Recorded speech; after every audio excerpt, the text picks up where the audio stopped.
নাহমাদুহু ওয়া নুসাল্লি আলা রাসূলিহিল কারীম আম্মা বা'দ আউযু বিল্লাহি মিনাশ শাইতানির রাজিম বিসমিল্লাহির রহমানির রহিম। প্রিয় সুধী, আসসালামু আলাইকুম ওয়া রাহমাতুল্লাহি ওয়া বারাকাতুহু। আজকে আমি যে বিষয়টি নিয়ে আলোচনা করছি, বিষয়টি হচ্ছে রাসূল ব্যবস্থা সার্বক্ষণিক। রাসূল ব্যবস্থা সার্বক্ষণিক। সকলে সাথে থাকবেন, ধন্যবাদ। আল্লাহ বলেন, আমি প্রত্যেক জনপদের কেন্দ্রে আমার আয়াত আবৃত্তি করার জন্য রসুল প্রেরণ না করে কোনো জনপদ ধ্বংস করি না। সূরা কাসাস আয়াত 59। আল্লাহ প্রত্যেক উম্মতের কাছে রসুল পাঠিয়ে থাকেন। সূরা ইউনূস 47 আয়াত। এইভাবে প্রত্যেকের কাছে রাসূল না পাঠিয়ে আল্লাহ কাউকে শাস্তি দেন না। বনী ইসরাইল আয়াত 15। রাসূল না পাঠিয়ে কোনো জনপদ আল্লাহ ধ্বংস করলে বা আল্লাহ কাউকে শাস্তি দিলে তারা বলতো, আমাদের কাছে রাসূল প্রেরণ করলেন না কেন? করলে আমরা মুমিন হতাম। সূরা কাসাস আয়াত 47।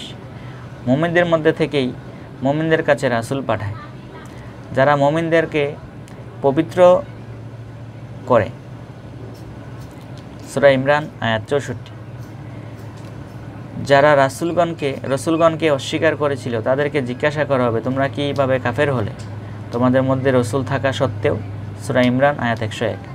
সেদিন কাফেরদেরকে জিজ্ঞাসা করা হবে, তোমাদের মধ্যে থেকে তোমাদের কাছে কি রসুল এসেছিল না? তারা বলিবে, হ্যাঁ এসেছিল, আমরা রসুলকে মানিনি। সূরা জুমার আয়াত 71। এই মর্মে সাক্ষ্য দেওয়া হবে যে তাদের মধ্যে থেকে তাদের কাছে রাসূল এসেছিল, কিন্তু তারা রসুলকে অস্বীকার করেছিল। সূরা নহল আয়াত 13। তোমাদের মধ্য থেকে তোমাদের কাছে রাসূল পাঠাই, যিনি তোমাকে কিতাব ও হিকমত শিক্ষা দেন, আযান বিষয় শিক্ষা দেন, অজানা বিষয় শিক্ষা দেন। সূরা বাকারা আয়াত 151। এখানে উল্লেখ্য যে তোমাদের মধ্য থেকে বলতে তোমাদের মধ্যে বর্তমান উপস্থিত রসুলকে বোঝানো হয়েছে। এই জন্য বলা হয়েছে, তোমাদের মধ্য থেকে তোমাদের কাছে রসুল পাঠানো হয়েছে। নিজেদের মধ্যে থেকে রসুল বলতে নিজেদের বংশগত অবস্থা বোঝানো হয়নি, কারণ জিন সম্প্রদায়ের মধ্যে থেকে এই যাবৎ পর্যন্ত কোনো রসুল আসেনি। তারপরও জিনদেরকে সেদিন জিজ্ঞাসা করা হবে, তোমাদের মধ্যে থেকে তোমাদের কাছে কি রসুল এসেছিল না? আনআমের 130 আয়াত। এতে প্রমাণ হয় যে তোমাদের মধ্যে থেকেই রসুল পাঠিয়েছি। কথা দিয়ে বংশগত বোঝানো হয়নি, বরং স্বয়ং রসুল উপস্থিত থাকার কথা বলা হয়েছে। রসুলের ধারা অব্যাহত রাখার জন্য এই মর্মে সকল নবীর কাছ থেকে আল্লাহ অঙ্গীকার নিয়েছিলেন যে তোমাদিওকে কিতাব ও হিকমত যা কিছু দিয়েছি, অতঃপর তোমাদের কাছে যা কিছু আছে তার সমর্থক রূপে যখন রসুল তোমাদের কাছে আসবে, তখন তোমরা অবশ্যই তাকে বিশ্বাস করবে এবং রিসালাত দিয়ে তাকে সাহায্য করবে।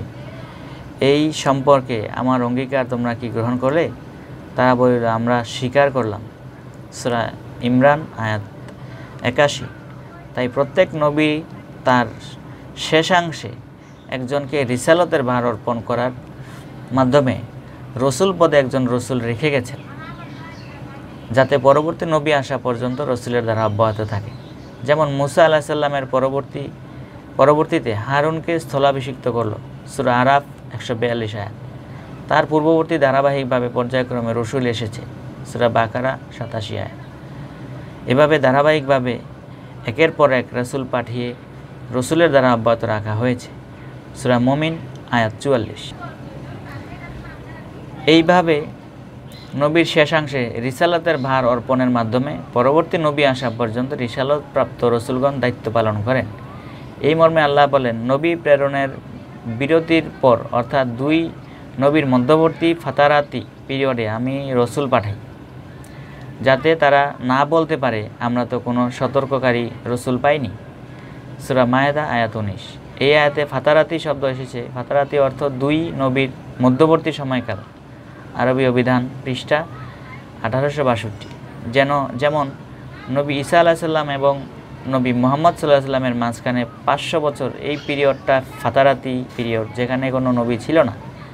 এই পিরিয়ডে রিসালত প্রাপ্ত রসুলগণই দ্বীন প্রচার করেছে।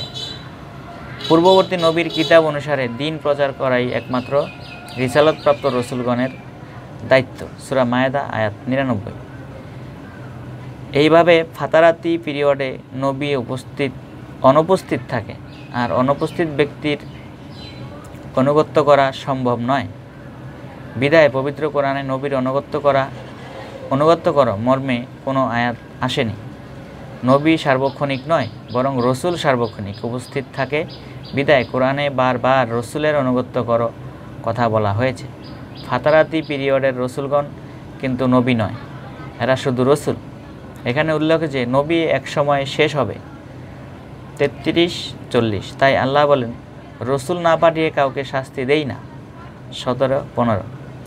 আরও অন্যান্য আয়াত যেমন 28-47, 28-49, 3-101, 2-151, 3-164, 2-87 এবং 23-44, 4-150 আয়াতগুলোতে নবী শব্দ আসে নাই।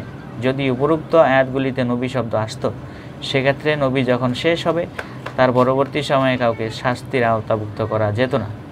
এই জন্য উপরোক্ত আয়াতগুলিতে নবী শব্দ আসে নাই। পক্ষান্তরে উপরোক্ত আয়াতগুলোতে রসুল শব্দ এসেছে। এতে প্রমাণ হয় যে রসুল শেষ নহে, বরং রসুল ব্যবস্থা ধারাবাহিকভাবে চালু আছে এবং থাকবে। আর তাই বর্তমানে সম্যক গুরুগণই সেই রাসূল।